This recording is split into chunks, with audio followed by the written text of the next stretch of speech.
Saludos, queridos y queridas ficcionautas que nos acompañan y nos acompañarán en este live de hoy. Sean todos y todas bienvenidos y bienvenidas. Perfecto, pues hoy, miércoles 16 de junio, vamos a explorar una de las historias. Yo creo que uno de los proyectos narrativos que ha brindado o que nos ha dado el arte secuencial latinoamericano, conocido, titulado como Perramos, sobre todo porque ya hace unos años, hace creo que 2 años, la editorial Ediciones 001 lanzó el integral de Perramos, que tiene los 4 tomos, las cuatro entregas de este proyecto, y creo que es muy vital para lo que estamos sintiendo y lo que estamos viendo o digamos como atestiguando en este momento. Pues sin duda me parece que es una obra pertinente para este momento. Bueno, aquí vamos saludando entonces a nuestros invitados. Por aquí saludo a Lácides. Saludos, mi hermano, bienvenido. También a Tomás Vero. ¡Hey! Saludos. Muchas gracias por estar aquí presentes. Pues bien, Perramos, sin duda, pues el primer nombre que aparece ahí no tiene, digamos, no necesita presentación. Es el gran maestro Alberto Breccia, que obviamente pues aquí lo apreciamos mucho en la Pixie Cueva, en la Pixie House. Obviamente el maestro Breccia es el maestro Breccia. Y hoy tenemos pues, digamos, el segundo nombre, que es Juan Sasturain, ¿no? Que es también una figura muy importante para la historieta argentina, también para la literatura, sobre todo la novela negra. Entonces ya hablaremos de eso, pero bueno, también por aquí saludo a Andrés Otelo. ¡Hey, bienvenido! Muchas gracias por estar aquí presentes. Pues bueno, sin más preámbulos, vayamos entonces a nuestro rollo de hoy. Sin duda, pues Perramos se inscribe en un periodo muy álgido de la política argentina. Estamos hablando de esa Argentina que está, digamos, como en el punto medio de la dictadura cívico-militar, y que obviamente, pues, de alguna forma, ellos dos, tanto Alberto como Juan, ven la posibilidad de tratar de hacer como una radiografía, como un retrato de lo que está ocurriendo en ese momento, pero obviamente no se puede publicar en Buenos Aires. Pero, ok. Esta ilustración que ustedes ven en la portada, pues digamos que nos presenta al grupo, al núcleo narrativo, que son estos 4 personajes. El primero, que es Perramos, obviamente el protagonista. El segundo, que es el Negro Canelones, un personaje de origen uruguayo, muy robusto, muy fuerte. Y otro personaje que figura como el enemigo. Y el cuarto, y muy importante, es el maestro Jorge Luis Borges, un personaje real que entra en este mundo de ficción, obviamente, pues para generar también, ¿cierto?, como unos elementos dinámicos. Además que Borges tiene unas frases bien simpáticas alrededor de eso, como esta, ¿no? Si hay algo que no existe, es el olvido, ¿no? Muy bien. Digamos, esta obra, ¿no? Digamos, inclusive acá, por ejemplo, Juan Sasturain comenta que el protagonista, Perramos, es una persona que de cierta manera pues está acosada por el miedo, y esto también lo lleva a sentir lo que él denomina como todo el peso intolerable de la cobardía, ¿no? Este hombre, del cual no sabemos su nombre real, al parecer, ¿no?, decidió, digamos, como vender o digamos, delatar a sus camaradas ante la junta militar, y ese peso, esa culpa, lo lleva, obviamente, pues a buscar la manera de olvidar, ¿no? Entonces, él pide el olvido, ¿cierto? Y le va a ser concedido. Tanto así que lo único, ¿cierto?, que reconoce o recuerda es cuando abre su gabán y ve en la etiqueta Perramos. y desde ahí ya simplemente lo conocemos como Perramos, ¿no? Entonces, Sasturain dice, ¿no? Acosado por el miedo y el peso intolerable de una cobardía, un hombre pedirá el olvido y le será concedido. Cuando despierte, desnudo en un lecho de amor que desconoce y junto a la mujer que ha devorado su tiempo, como una madre la placenta a su cría, será otro, o mejor, será nadie, ¿no? Entonces, ahí tenemos pues como un punto de partida pues por parte de Juan Sasturain, y miremos esta viñeta que tenemos ahí, ¿no? Básicamente yo creo que es un poco lo que nos está pasando en esta coyuntura actual, una coyuntura que realmente no nos deja un panorama claro sobre lo que vendrá.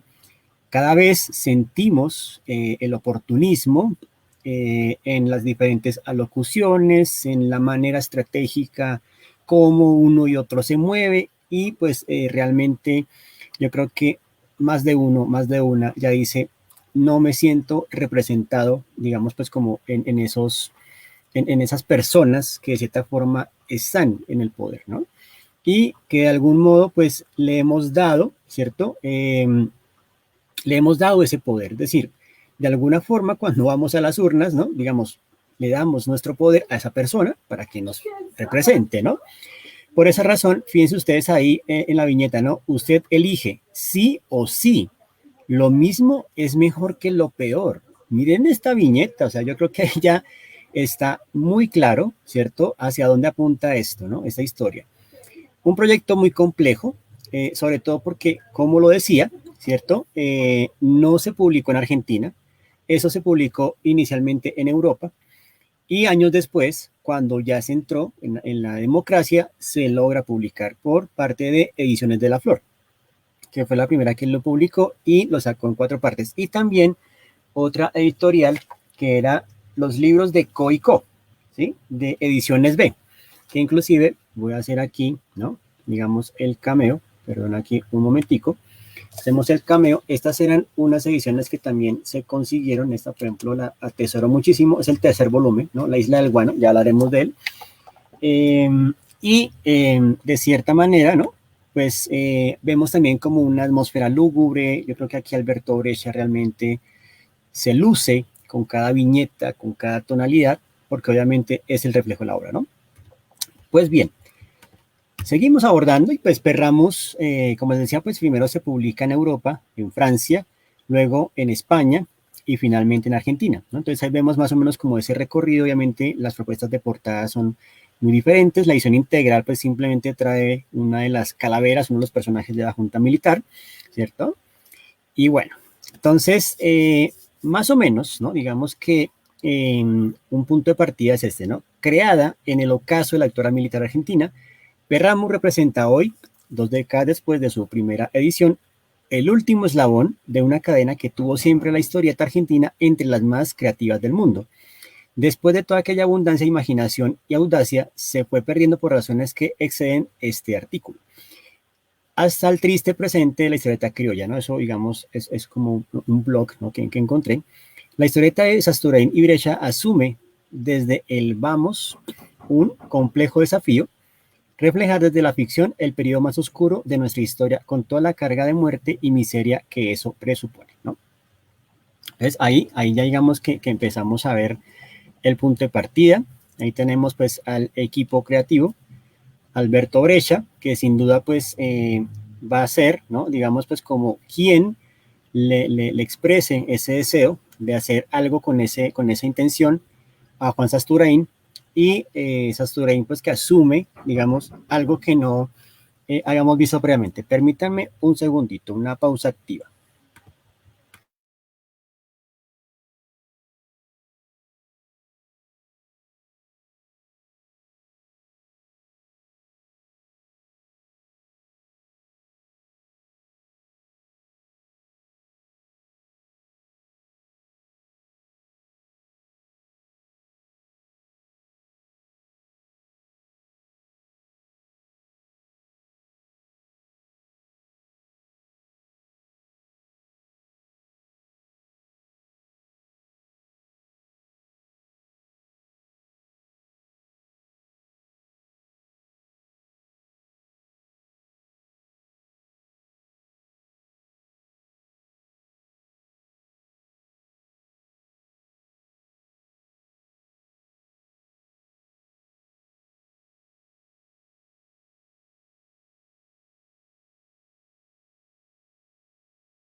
Listo, ahora sí, perdón, pausa activa, visitas inesperadas, pero bueno, ya volvimos. Bueno, por aquí aprovecho la pausa activa pues para saludar a Gustavo Ramírez. Saludos, Gustavo, bienvenido, viejo Gus. A Mateo Ramírez, gracias por estar aquí. A Camilo Gráfico, hombre, muchas gracias por estar aquí presente. Y por supuesto a mi hermano Daniel Mauricio. Hey, bro, bienvenido. Bueno, entonces, como les venía diciendo, ¿no? Este grupo, estas dos mentes, ¿no? Se articulan y más o menos este deseo empieza en el año 1981. Se va elaborando y Juan Sasturain pues no tiene experiencia con el cómic, ¿no? Digamos que lo conoce, lo ha estudiado, pero él escribe prosa, no ha escrito un guión de cómic. Y se lanza pues a esta aventura y de cierta forma pues fue muy afortunado la exploración, ¿no? Brescia, digamos que nunca le objetó ninguna línea al guión, nunca le cambió ningún diálogo, digamos que sintió, ¿cierto? Que era como que estaba congeniando con el tono narrativo, cosa que sí hacía con Oestergel, ¿no? Con Oestergel sí le decía todo el tiempo como observaciones, correcciones, ¿no? Inclusive, de alguna forma, recordemos pues que Alberto, ¿no? Era conocido como el viejo, ¿no? En fin, bueno, seguimos por acá, ¿cierto? Y vamos a ver, ¿no? Vamos a revisar un poquito datos biográficos de Juan Sasturain. Nace en Argentina en 1945, vive, trabaja en Buenos Aires, figura como escritor, también es periodista, guionista de historietas y conductor de programas de televisión. Recomendadísimo, por ejemplo, el programa Continuará, ¿no? Que es está en YouTube y el título pues hace referencia justamente como al cliffhanger, ¿no? Como al gancho narrativo para continuar con la siguiente aventura. Y ahí tiene episodios con Mort Cinder, con Sherlock Time. Bueno, tiene varios episodios sobre el trabajo de Brescia y otros cómics, ¿no? Entonces, muy recomendadísimo. También en algún momento, pues, dirige la revista Fierro. Recordemos que Fierro es una revista muy importante en Argentina, es muy equivalente a la Metal Hurlant en Francia, la Heavy Metal. Entonces, fue, digamos, como una decisión bien importante que él asumiera la dirección de esta revista y luego, pues obviamente continúa con su prosa narrativa, en especial de novela negra, donde tiene pues las aventuras de un personaje que se llama el detective Echenique.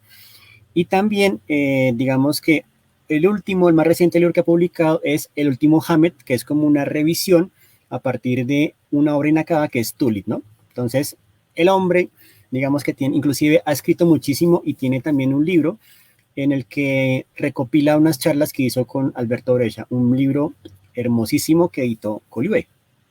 Y bueno, el maestro Brescia, pues que datos puntuales, ¿no? Pues nace en Uruguay, pero luego se va para Argentina en 1919 y muere en el 93.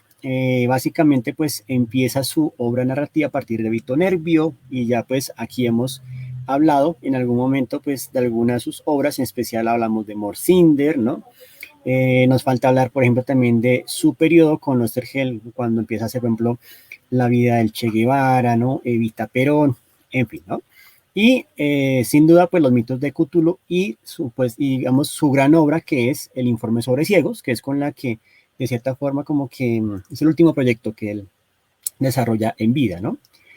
Perfecto. Argentina, 1976.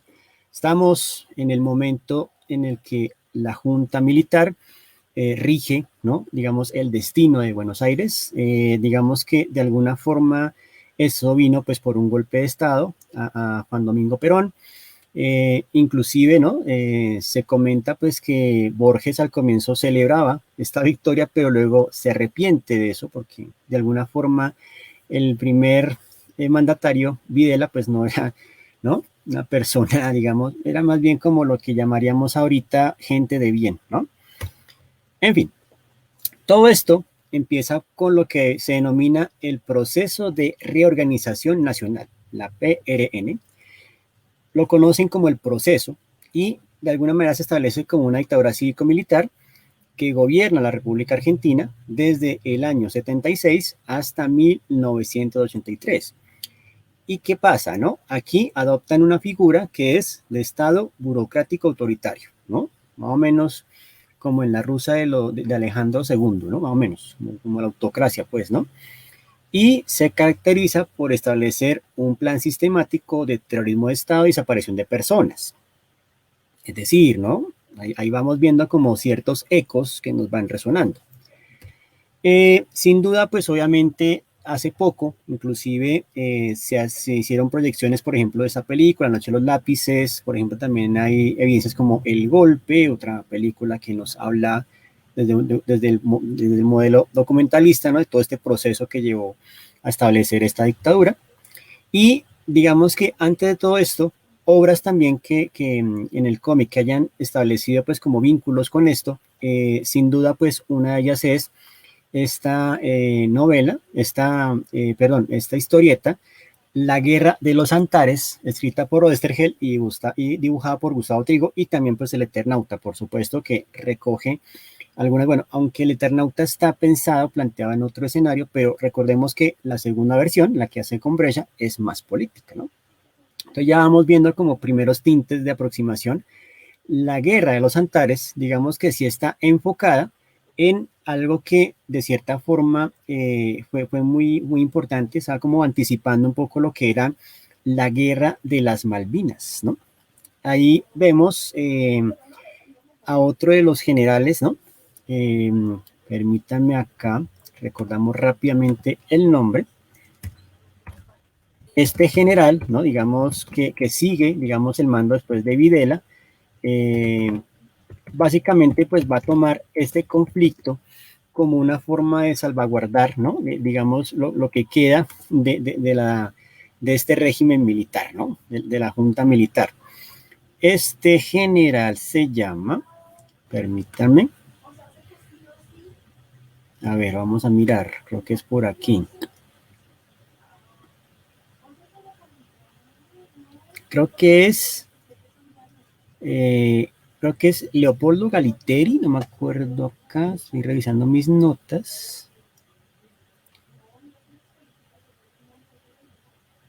Bueno, no me acuerdo bien el nombre, digamos, de este militar, pero bueno, este general, digamos que se encarga de armar, digamos, como el conflicto y de convertirlo como en un distractor, ¿no? Para obviamente distraer a la opinión pública de todo lo que estaba sucediendo, porque estaba el escenario muy parecido a lo que ocurrió, pues, con todo el tema del paro últimamente, estaba como la misma onda, entonces provoca este conflicto y aquí se va a ver pues una manipulación mediática. Ahora, al ladito pues está obviamente Ronald Reagan y por supuesto Margaret Thatcher. Estos dos personajes pues van a ser claves en lo que va a ser como ya el establecimiento del modelo neoliberal, entonces las políticas digamos ya de orden más como de privatización de los servicios y demás cosas, ¿no? Y pues obviamente Margaret Thatcher, la dama de hierro, no se iba a dejar, ¿no? Digamos, quitar ese terruñito ahí, ¿no? Digamos, en las costas argentinas, ¿no? Entonces, ahí tenemos estos conflictos de intereses y esto obviamente pues provocó una fiebre, digamos, como un aumento en los titulares, en la manipulación, digamos, de los medios, ¿no? Y algo muy particular, ¿no? Es que en los medios, supuestamente, las fuerzas argentinas estaban ganando. En la vida real no estaba pasando lo mismo. Pero fíjense en los titulares en la prensa, ¿no? Entonces, Argentinazo, las Malvinas recuperadas, combatióse con éxito en aire, mar y tierra, seguimos ganando. Y en algún momento se pidieron donaciones para los soldados del frente. Entonces, la gente, pues, digamos, como alineada con todo esto, pues, digamos que hace esto, creo que eran unos chocolates, ¿no? Que venían pues con unos mensajes y supuestamente se los envían a los soldados en el frente. El cuento fue que tiempo después esos chocolates volvieron a circular en los supermercados y ciertas personas se dieron cuenta. Tomás Vero, eso, gracias Tomás es Leopoldo Galtieri. Muy bien, Leopoldo Galtieri fue el que tomó digamos, esta causa o esta noble causa para distraer la opinión pública y generar pues todo este ruido mediático, ¿no? Como les decía, unas personas se dan cuenta de que realmente las donaciones nunca llegaron al frente porque no, encontraron una nota ¿no? De un niño que le enviaba a un soldado y dice, pues, ¿esto qué pasó? Pero si esto fue hace unos meses que se mandó esto al frente. Y ahí se empieza a desmoronar toda esta cortina de humo, ¿no? Bueno, ahí está todo este rollo, ahí es, digamos, ya como el naufragio de toda esta dictadura, digamos que la guerra de las Malvinas sirvió como para acelerar este proceso de dilatación. Y yo creo que cuando hablamos de Perramus, hablamos básicamente pues de dos términos importantes que vale la pena como aclarar antes de continuar, ¿no? Por un lado tenemos el término de la memoria, ¿no? Pero entonces no desde el punto de vista psicológico, sino desde el punto de vista sociológico, ¿no? Digamos histórico. De alguna manera, ¿cierto? Digamos que el término o la categoría memoria siempre ha tenido una complejidad, ¿cierto? En relación a que obviamente depende mucho la lente, depende mucho de el revisionismo histórico, depende también, digamos, pues como la manera en que se empieza a reconstruir y de alguna manera pues es una construcción social, ¿no? Es una construcción que digamos viene a partir de unos acuerdos, ¿no? Y que en algún momento también se logra instalar o imponer, ¿no? Entonces, una cosa, por ejemplo, es lo que ocurre, ¿no? Por ejemplo, con lo que pasa cuando estamos viendo las materias de historia en el colegio, otra muy distinta cuando estamos ya, digamos, revisando otras fuentes, ¿no? Y empiezan a notar, ¿no? Digamos, bueno, ¿cuál es el discurso aquí hegemónico, ¿no? Que nos quieren brindar, ¿no? ¿Qué es lo que nos quieren realmente hacer ver, ¿no? Y ahí es lo complicado el término, ¿no? Entonces, digamos que esto me parece muy, muy importante. Y en este proceso, pues de cierta manera, la historia, ¿no? Digamos que tiene que ser, ¿no? Muy, muy concisa de ver todas las dimensiones, ¿no? Digamos, no solamente una, porque ya sabemos, pues que realmente hay, digamos, como creencias tales como que la historia la escriben los vencedores, ¿no? Etcétera. Pero también está esa cara B, ¿no? La cara oculta de la historia, ¿cierto? Si los hechos no encajan en el marco social aportado por nuestras instituciones sociales, aquellas en las que hemos sido socializados, entonces no se recuerdan, ¿sí, no? Y eso es la memoria, ¿no? Por otro lado tenemos, además, si lo miramos ya desde la dimensión psicológica de nuestra condición mental, la memoria es, digamos, muy flexible, ¿no? Muy dinámica. Y se va reconstruyendo, se va, digamos, como amoldando, va cambiando, ¿no? Entonces, eso digamos que la dificultad también. Y por otro lado tenemos pues el olvido, ¿cierto? Que pues como lo dice Borges, ¿no? Digamos que el olvido no existe, ¿sí? De pronto existirá el olvido estratégico, ¿no? Que es cuando, como dicen por ahí, ¿no? Me hago el pendejo, ¿cierto? Es decir, yo sé las cosas, pero me hago el pendejo. Y todo eso tiene que ver, ¿no? Básicamente, pues como con esas formas culturales, ¿no? Digamos, cómo entra aquí, ¿cierto? Digamos, el arte, cómo entra, por ejemplo, la literatura, cómo entra, digamos, la pintura, todas estas producciones culturales, cómo entran, ¿cierto? Digamos, generar ese marco de referencia para la reconstrucción de la memoria. Eso va a ser, digamos, pues como lo importante en Perramos, ¿no? Bien, como lo decía al comienzo, Perramus se publica en 4 entregas. La primera de ellas, El piloto del olvido, el año 1982. La siguiente, El alma de la ciudad, que es el 84. La isla del guano, del 87. Y el cierre, que es Diente por Diente, que es de 1989. Obviamente, pues con unos de distancia. Y la más extensa de todas es justamente, ¿no? La de Diente por Diente. Justamente aquí vamos a leer, ¿no? Digamos, pues como algunas notas que nos da el mismo Sasturain alrededor, ¿no? Digamos, de las historias, pues como para tener un contexto, ¿no? Entonces, la primera historia, El piloto del olvido, ¿cierto? Digamos, cuenta la historia, ¿cierto? Del protagonista, un desesperado que elegía y le era concedido el olvido para eludir una culpa insoportable. Esa tragedia excesiva y fantástica se desarrolla en una fantasmal ciudad de Santa María. Eso es lo bonito. De cierta forma, son dos autores argentinos, pero intentan hacer, digamos, como escenificar a América Latina. Entonces, para evitar, ¿cierto? Como esos marcos o esos sesgos, deciden llamar, ¿no? Al escenario, donde ocurre la historia, en vez de Buenos Aires, Santa María, ¿no? Gobernada por los paradigmáticos mariscales. El itinerario circular de Perramos, luego de la caída, lo lleva lejos de Santa María para finalmente volver y fuera de sí para recuperarse de nuevo. ese viaje interior y exterior, la historia misma, estaba fuertemente marcado por el contexto histórico, político y probablemente personal de quienes conseguimos la aventura. Claramente, este primer tomo es el que está directamente relacionado con todo lo que estaba sucediendo con la Junta Militar. Muy bien. En el segundo, ¿cierto? La segunda aventura, El alma de la ciudad, ¿sí? Implica un mayor protagonismo borgiano, ¿no? Además que está inspirado en uno de sus libros, ¿no? Digamos, El fervor de Buenos Aires. Eh, implica, ya que es él quien propone la singular batalla en la que opresores y aventureros se disputan el espíritu de Santa María, encarnada en los anónimos dueños de ciertos valores que la sostienen todavía. De algún modo, se cierra allí simbólicamente en busca de Perramos. Él mismo es traspuesto en un personaje histórico y oscuro con destino de renegado. Parte del alma que se pretende arrebatar a la furia de los asesinos en rescate de los otros encontrantes. Este segundo tomo ya nos habla justamente de toda esa carga simbólica, de los símbolos, ¿no? De todo aquello que configura la patria, ¿no? Todo el sentido patrio, todo lo que es, digamos, como la identidad, ¿no? Que también está asociado pues con el tema de la memoria. La isla del Guano yo creo que es como muy hilarante, bien divertida, además que pues el título, ¿no? La isla del Guano, la isla del Popo, imagínense pues un territorio lleno de caca, ¿sí o no? En este territorio pues digamos que hay, ¿no? Un personaje que se llama Mr. White Snow, ¿no?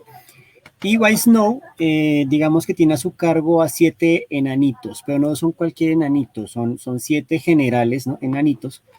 Y de alguna forma estos enanitos van a ser educados por Borges, ¿no?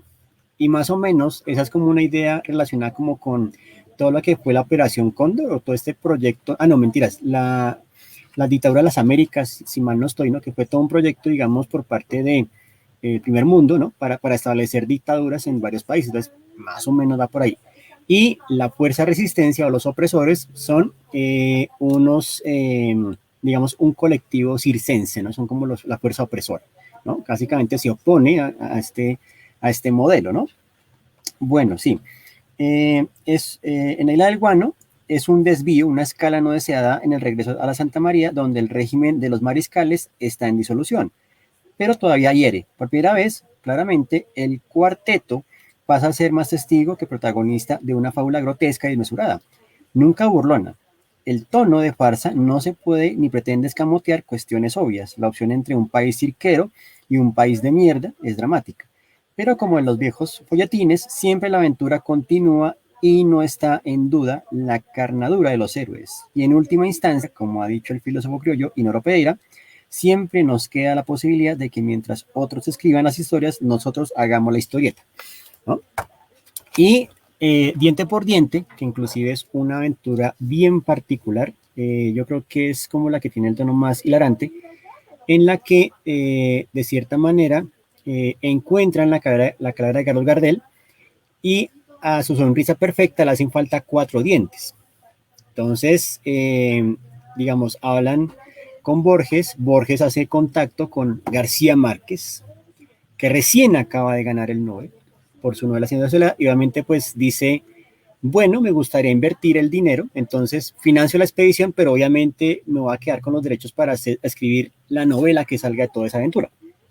Y eso los va a llevar pues en un viaje por el mundo, ¿no? Digamos que esta es como una aventura ya digamos más de tono espionaje, inclusive aparecen Frank Sinatra, aparece también digamos María Kodama, ¿no?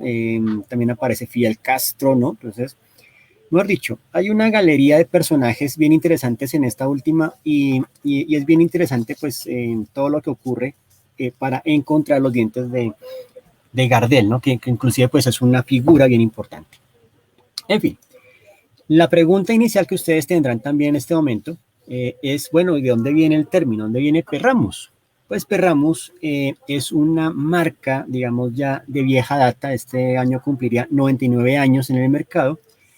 Y es una empresa que empieza, pues, una familia, ¿cierto? Digamos, de inmigrantes que tiene de apellido Mensch-Günzer, ¿no? Mensch-Günzer, el abuelo, ¿no? De la actual compañía, llega de Rusia, ¿no? Para instalarse en el país y empieza pues a producir estas piezas que son emblemáticas, ¿no? Digamos que Cuando ya pasa, digamos, la llama, ¿cierto? A la segunda generación, pues obviamente los abrigos son los que permiten nuevo salto y que se continúe con el proceso de expansión. Entonces, digamos que para Sasturain fue como importante tomar eso, ¿no? Como esa marca, inclusive fíjense que es como de una persona, ¿cierto? Digamos que viene de la afuera, del exterior, se instala en el interior y crea, ¿cierto? Pues como un elemento identitario, característico de la cultura argentina. Entonces, para Sasturain va a ser clave el tomar este punto de partida para darle nombre a su personaje, ¿no? Bien, bueno, Borges, ¿no? Jorge Luis Borges, pues sin duda alguna es un personaje interesante porque en esta obra, en Perramus, hay dos factores importantes. El primero, aquí Borges no es invidente, por el contrario, ve muy bien, ¿no? Tiene muy buena vista. Y por otro lado, resulta ganador del premio Nobel, cosa que nunca pasó en el mundo real, ¿no? Entonces, es como una manera de reivindicar y de dar justicia, ¿no? Al valor que tiene Borges y toda esa carga, digamos, como cultural y simbólica que él va a representar, ¿no? A propósito, ¿no? Justamente lo que decíamos al comienzo, encontré este extracto que me parece bien importante. Los últimos reveses políticos le sobrevinieron con el renovado triunfo electoral del peronismo en Argentina en el 74, dado que sus inverterados enemigos no tuvieron empacho en desposeerlo de su cargo en la Biblioteca Nacional y en excluirlo de la vida porteña. 2 años después, ya fuera como consecuencia de su resentimiento o por culpa de su honesta alucinación, Borges, cuya autorizada voz resonaba internacionalmente, saludó con alegría el derrocamiento del partido de Perón por la Junta Militar Argentina, aunque probablemente se arrepintió enseguida cuando la implacable represión de Jorge Videla comenzó a cobrarse numerosas víctimas y empezaron a proliferar los desaparecidos entre los escritores. El propio Borges, en compañía de Nelson Sabato y otros literatos, se entrevistó ese mismo año, en el 76, con el dictador para interesarse por el paradero de sus colegas desaparecidos, ¿no? Ahí tenemos entonces por qué razón Borges también aparece en esa historia, ¿no? Muy bien. Bueno, y ahí está, ¿no? Inclusive, miren, esas son las viñetas del primer tomo, digamos, de El piloto del olvido. Miren nomás esta viñeta donde dice como, señor, la represión ha llegado. ¿Ya? Y yo que soñé con un destino de letras venir a terminar así. En fin, no hagamos literatura. Usted puede escapar, amigo Perramos, ¿no? Los diálogos me parecen también como muy alucinantes, ¿no? Por ejemplo, eso es demasiado pretencioso, amigo mío. No olvide que sentido y destino son anagramas. La libertad no consiste en torcer nuestras vidas, sino en acompañar sus movimientos, estar atentos y disponibles, ¿no? Es decir, cada viñeta, cada imagen, cada página nos va dando, digamos, como esta lectura crítica que hacen este par de autores, ¿no? Aquí está inclusive eso que estamos viendo, esa viñeta es parte de lo que es como el prólogo de la isla del Guano. Es decir, él está en Ginebra y pues digamos que ha sido llamado por obviamente el comité del Nobel, ¿cierto? Y pues obviamente le dicen, vamos a otorgarle el premio Nobel a Jorge Luis Borges por su libro Fricciones, ¿no? Entonces, ahí está, ¿no? Y sí, habitualmente los personajes existen y son determinados por la escritura del autor. En el caso de mis fricciones, han sido los llamados personajes quienes han marcado para siempre o a quien le ha tocado ser por accidente el mero autor, ¿no? Entonces, un ejercicio también, digamos, como de metaliteratura, ¿no? Como básicamente examinar las estructuras narrativas. Y ahí vemos al ladito, pues, la primera edición de su libro Ficciones, ¿no? Que ahí está, por ejemplo, El Sur, está también, por ejemplo, La Alep, ¿no? Que de cierta forma, pues, son cuentos maravillosos, cuentos que de cierta forma desafían, ¿no? Como digamos, nuestras convicciones mentales, ¿no? Bien, el segundo tomo, El alma de Buenos Aires, está basado pues en esta obra poética, El fervor de Buenos Aires, ¿cierto? Y básicamente la meta de Sasturain era esa, ¿no? Básicamente la ciudad está, los edificios están, todo está, pero lo que tal vez no esté es el alma, es decir, qué es lo que realmente le da la esencia a la ciudad, ¿no? Ahí vemos, por ejemplo, una de las ediciones de Perramus. Ahí ustedes pueden ver, ¿no? Que tenemos una especie como de, advertencia, ¿no? Básicamente nos dice como un trepidante y político, ¿no? Clásico del horror desde Argentina, ¿no? Fíjense, ¿no? Se está hablando como de horror, pero entonces Perramus yo creo que tiene de todo. Tiene un poco de humor negro, comedia, sin duda pues también como el horror y sin duda pues yo creo que la atmósfera bresciana, ¿no? Es la que hace que todo eso como que tome forma, ¿no? Bueno, aquí está, ¿no? Digamos, fíjense la nieta del comienzo, ¿no? Digamos como sí o sí, elegir lo mismo siempre es lo mejor. Entonces aquí está, por ejemplo, defendemos la continuidad de la opresión bajo la misma constante, ¿cierto? Que seguirá, digamos, en el bucle. El movimiento del bot, ¿no? Y, digamos, significa el cambio, la variación. Prometemos la misma opresión y no otra, ¿no? Escoja entre sí o sí, ¿cierto? Y entre yo y él, ¿cierto? Porque estamos enfrentados con el mismo pie, algo así, ¿no? Pues es decir, como para escoger a quién nos va a reprimir, mejor dicho. Sí o sí, no hay opciones, ¿no? Y fíjense que ambos representan como esa facción militar y la facción cívica, ¿no? Y son estas calaveras que inclusive Brescia las dibuja, ¿no? Muy alargadas, ¿no? Muy estilo el greco, ¿no? Una cosa impresionante y realmente nos da esa atmósfera tétrica, ¿no? Bueno, ahí está, por ejemplo, en esta viñetica, ¿cierto? En esta página que estoy mirando acá, es cuando el personaje ya está arrepentido, ¿no? Es como las primeras páginas de Piloto del Olvido, donde él entra, digamos, a un burdel, ¿no? Él entra a un burdel y allí, ¿cierto? Digamos que la meretriz, ¿no? Le dice, pues, a ver, ¿no? Está María para el placer, está Rosa para la suerte y está Margarita para el olvido. Olvido. Él le dice, ¿no? A Margarita, hazme olvidar. Y ella le dice, tú olvidarás, ¿no? Y ahí es cuando al día siguiente despierta y simplemente, ¿no? Dice, ¿quién soy? ¿Qué soy? ¿No? Realmente, ¿cierto? Y es cuando mira su gabán y dice, pues bueno, me llamaré Perramus de partir de adelante, ¿no? Y ahí es cuando ya empieza pues como a tratar de encajar, ¿no? De estar ahí y de cierta forma pues convertirse en nadie, ¿no? Para no ser perseguido. O sea, como salirse, ¿cierto? De esa esencia o de ese punto que él representaba en su momento, pero que ahora va a ser diferente, ¿no? Bien. Bueno, digamos que cuando se publicó por entregas, digamos que se introduce siempre el cabezote dentro de las viñetas y bueno, ustedes ven ese Perramus, ¿no? Que arranca la primera página del piloto de los videos cuando él está huyendo de los militares, de los mariscales, ¿no? Al frente, la siguiente página, pues vemos como al equipo, ¿no? Digamos al Nero Canelones, ¿no? Vemos a Perramus, al enemigo, ¿cierto? Confrontándose pues con la junta militar y todos los personajes, los mariscales básicamente siempre se representarán pues como en estas figuras, ¿no? Muy cadavéricas, ¿no? Ahí vemos también pues como otras configuraciones, ¿no? Inclusive, por ejemplo, también cómo se representan los símbolos, cómo se representan los emblemas, ¿no? Esto que va a ser básicamente como el arco argumental de El alma de la ciudad.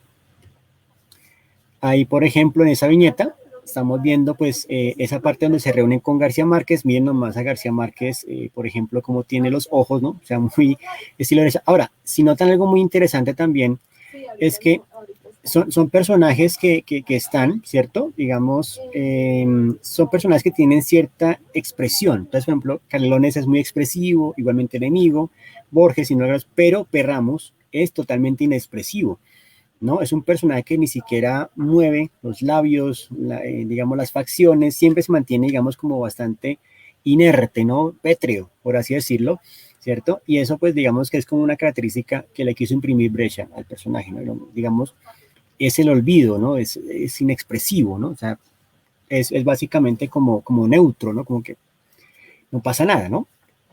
Ahí vemos, ¿no? Y antes de que los periodistas reaccionaran, disparamos. Habíamos dejado el auto a la vuelta como organizó Gabo. Me saqué ese incómodo uniforme. Y aquí estamos, ¿no? Entonces, es cuando recuperan la carrera de Gardel y empieza el plan para cómo recuperar esas dientes faltantes, ¿no? Eh, ahí vemos, ¿no? Digamos, acá, este pedacito, ¿no? En otra época me sentí un expatria europeo en Santa María. Hoy sé que la patria son también los afectos y estos amigos que están conmigo. Me enseñaron que la patria no es solo un lugar donde se nace, sino que al que se quiere volver, ¿no? Entonces ahí vemos supuestamente esa idea del alma de la ciudad, ¿no? Bien, ahí vemos en la siguiente página, pues como fragmentos de El piloto del olvido. Ahí vemos ya lo que es, digamos, el alma de la ciudad, ¿no? Y vemos también, pues como les digo, ¿no? En este segundo tomo, digamos que aquí se va a hacer un énfasis sobre todo a todo lo que tiene que ver con la producción cultural, es decir, todos los símbolos, ¿no? Todas las imágenes, los emblemas, todo aquello, ¿no? Que significa, pues, como ese proceso identitario.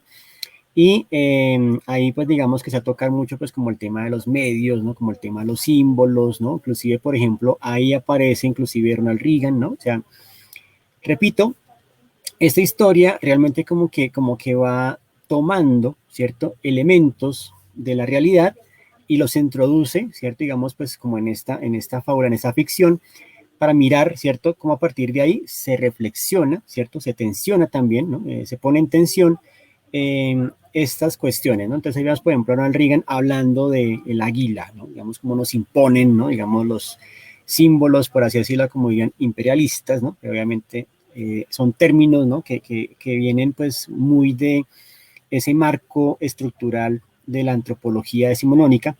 Ya ahorita pues sería muy diferente, ¿no? Pero en algún momento escuchamos palabras como imperialismo, colonialismo, etcétera, ¿no? Incluso todavía se sigue hablando de el colonialismo cultural, ¿no?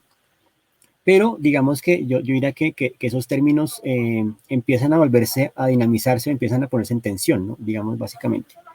Bueno, ahí vemos, por ejemplo, inclusive también como todo lo que tiene que ver con los estereotipos culturales, los sesgos culturales, ¿no? Frente a las diferentes personas, ¿no? El papel de los medios, ¿no? La divulgación, ¿sí? Vemos también, ¿no? Por ejemplo, esta, ¿no? Digamos, no se enoje, Perramos.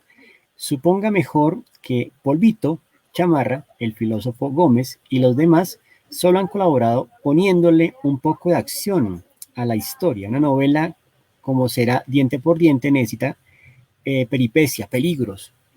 Por eso nos citó secretamente aquí, ¿verdad? Entonces, recuerden que aquí García Márquez quiere escribir esta novela, ¿no? Diente por diente. Él va a ser digamos, como el registro de toda esta odisea que va a tener este equipo, ¿no? Eh, Sin duda, aquí también el estilo de Brescia, digamos que viene de haber trabajado los mitos de Cthulhu, va a ser bien interesante porque, por ejemplo, yo creo que en esta viñeta lo notamos bastante, pero él trabaja con recursos del collage, recursos también, digamos, de las aguadas. En este caso, ustedes pueden ver, ¿cierto? Que lo que es como la chaqueta de García Márquez está hecha a partir de papeles que él previamente ha preparado, ¿no? En una técnica que se llama el marmolizado, ¿no? Esta técnica básicamente tenía que ver, ¿no? Como con, en un balde, ¿no? En un recipiente, crear, o, digamos, poner agua, un aglutinante, ¿cierto? Que la volviera espesa y ahí colocar las tintas. Y luego se colocaba el papel encima y eso generaba pues unas manchas totalmente, digamos, aleatorias, ¿no? Entonces, eso por eso se le llama el efecto marmolizado. Él preparaba los papeles y luego recortaba para ensamblar. Ahí vemos también pues que utiliza, ¿no? Digamos, el pincel, utiliza diferentes grafitos y algo que siempre va a marcar mucho a Brescia es su constante exploración. Inclusive los personajes van cambiando a pesar de que tienen los rasgos fisionómicos en el cómic, ¿no? Que eso es como lo más complejo de mantener, pero Brescia logra encontrar como una especie de genotipos, ¿no? Como de marcas de una configuración formal que hace que se vuelvan como estables, ¿no? En particular. Pero obviamente va madurando a medida que va avanzando la historia, ¿no? Y así como parece Borges muy realista, pues cada uno de ellos va a tener como ese grado de personificación según el requerimiento narrativo, ¿no? En fin, ahí vemos, ¿no? Digamos, fíjense, aquí hacemos la ampliación de la viñeta con Ronald Reagan, ¿no? Este es un modelo ganador. Queridos perdedores, para construir una nación hay que tener una mentalidad de imperio y ella la tiene, ¿no? El discreto encanto del cinema imperial, dice el negro Calones, ¿no? Ahí vemos entonces el águila imperial, ¿no? Poder y vivacidad. digamos, no sobra, ¿cierto? Pues digamos recordar que lo que ocurrió en Chile, la dictadura chilena, ¿cierto?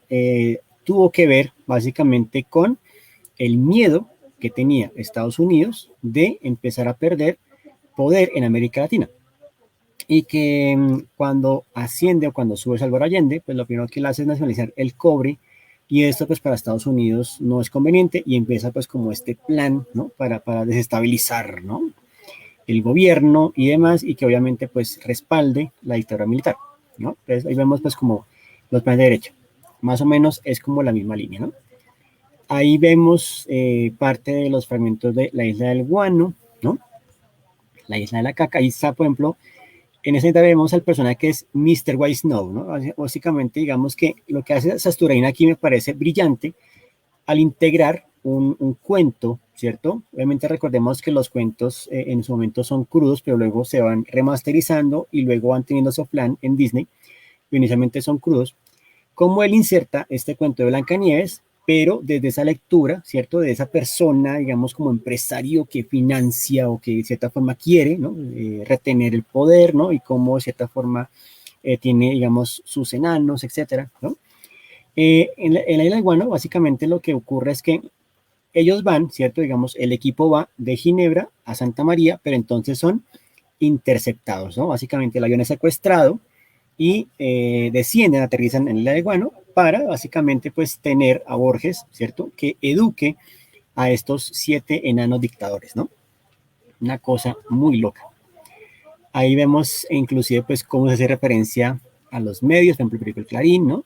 Ahí notan inclusive las atmósferas, ¿no? Eso suena demasiado literario, si me permite. Sí, lo siento, pero toda mi vida es un cuento fantástico, ¿no? Eso lo dice aquí el mismísimo Perramus, ¿no? Eh, digamos que, bueno, aquí esta es bien interesante, ¿no? Aquí, digamos, está Frank Sinatra, esto es en el tomo de Diente por Diente.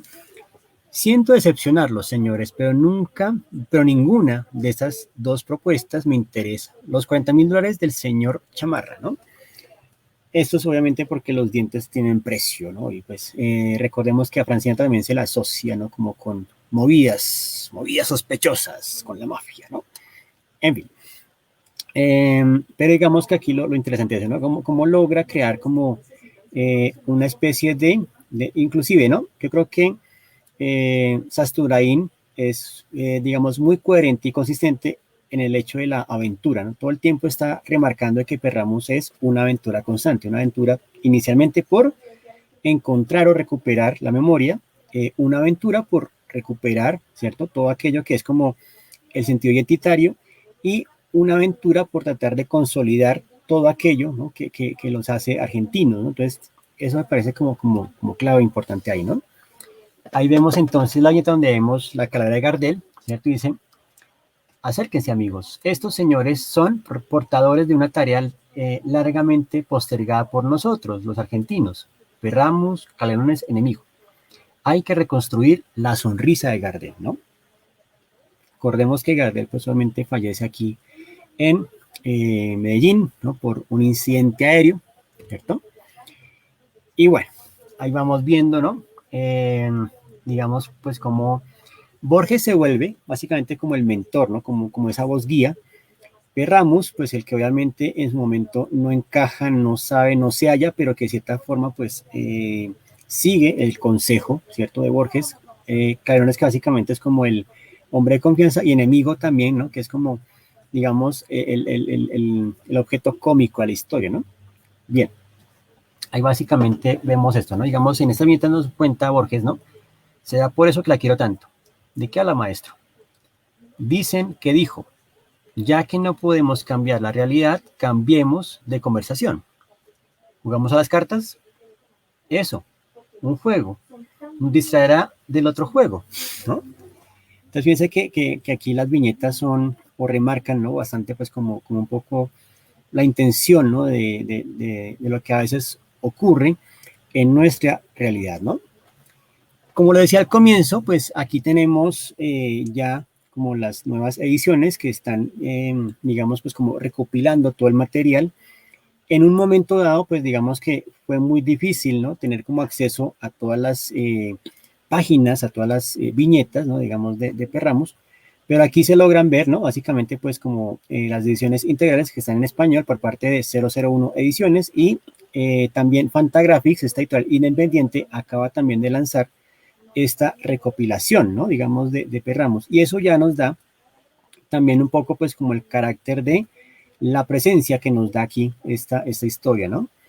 Pues bien, queridos y queridas ficcionautas, este live salió un poco corto, obviamente, pues, es una obra, digamos, con mayor profundidad, pero simplemente quería dejar como algunos puntos de interés para que luego busquen esa historia, ¿no?